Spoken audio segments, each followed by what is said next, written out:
Hi there. So this is a quick video just to show you how to color your own fondant. Very easy to do. All you need is some white fondant, any food coloring that you want. I have a concentrated gel. That's the best thing to use, a gel or a paste, because then it won't dilute the icing so that it becomes really sticky and starts to dissolve. So you want to keep it sort of that consistency so you can roll it out or shape it depending on what you're doing with it.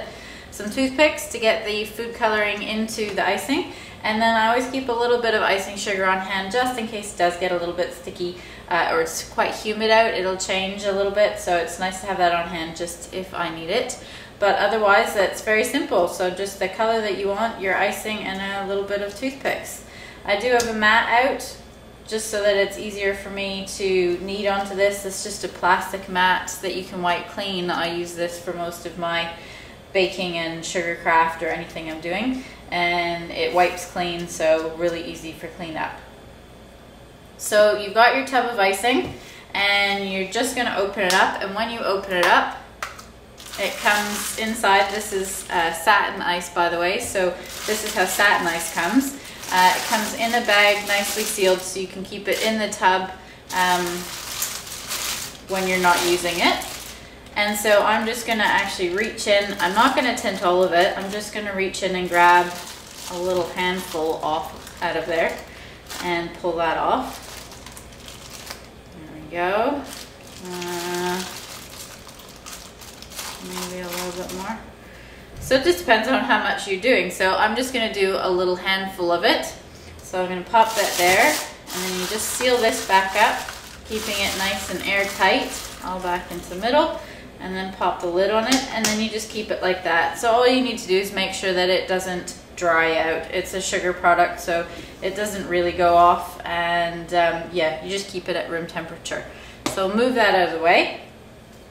So I've got my little ball of icing that I want to tint.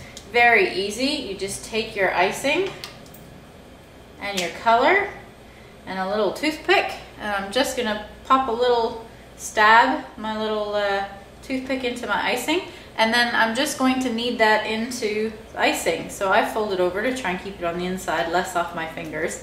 You are going to often get colored fingers when you're doing this. If you want, you can wear gloves if you really don't want to have your fingers end up stained. If you pop the color like I did back into the middle, then usually enough of it gets absorbed into the icing so that you don't end up with it staining your fingers.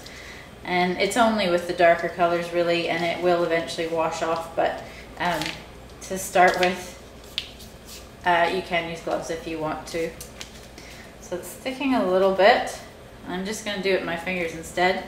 So I'm literally, if you're just watching, I'm just moving it around and kneading it in basically into my white icing to change it into, so I've got this as a violet, so I'm just kneading it in to get a lovely white, sort of goes white marbly kind of purple, and then as you go it'll turn into a nice light lavender color.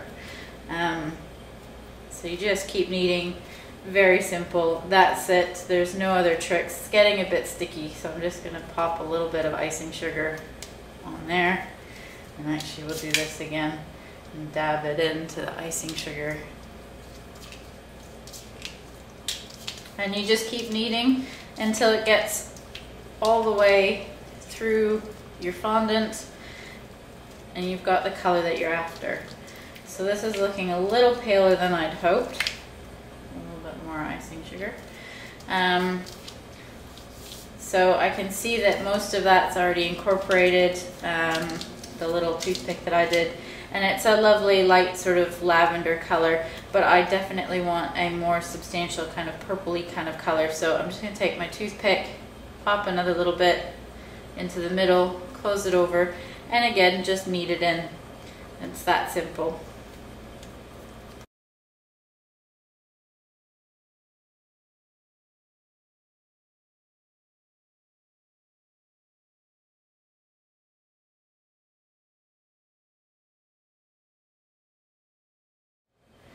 So there's your finished fondant. It's tinted as dark as you want, so just keep adding more color in if you want a darker color than that. Now this is ready to go to use it for whatever you want to use it for. If you're not going to use it right away, or you're only going to use pieces of it, make sure you get some cling film plastic wrap and wrap it up nice and tight so that the air doesn't get to it and it doesn't dry out. But now it's ready to go. Thanks for watching my little video.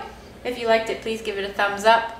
Please subscribe if you'd like to see what else I'm up to, and check out some of my other videos. Thanks again for watching.